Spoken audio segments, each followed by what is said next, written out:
लाड़वाइस news में ख़बरुनि जे सिलसिले खे जारी रखंदे अव्हांखे कोस्की खां ख़बर ॾींदा हलूं त कोस्की शहर में सिंध तरक़ी पसंद पार्टी पारां एहतिजाजी मुज़ाहिरो कयो वियो।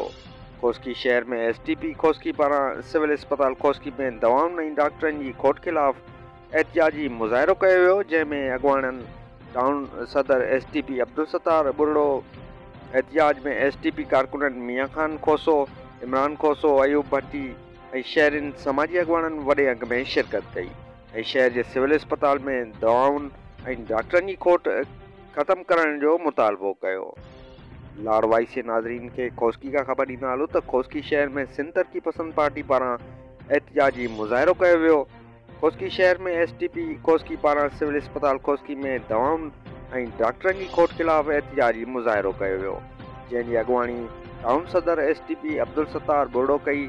एहतिजाज में SDP कारकुन मियां खान खोसो, इमरान खोसो, अयूब भट्टी ऐं शहरनि समाजी अॻुवाणनि वॾे अंग में शिरकत कई ऐं शहर जी सिविल अस्पताल में दवाउनि ऐं डॉक्टरनि जी खोट ख़त्म करण जो मुतालबो कयो। रिपोर्ट मोहम्मद कमर, लाड़वाइस न्यूज़ कोस्की। वधीक ख़बरुनि जी अपडेट लाइ विज़िट करियो लाड़वाइस न्यूज़।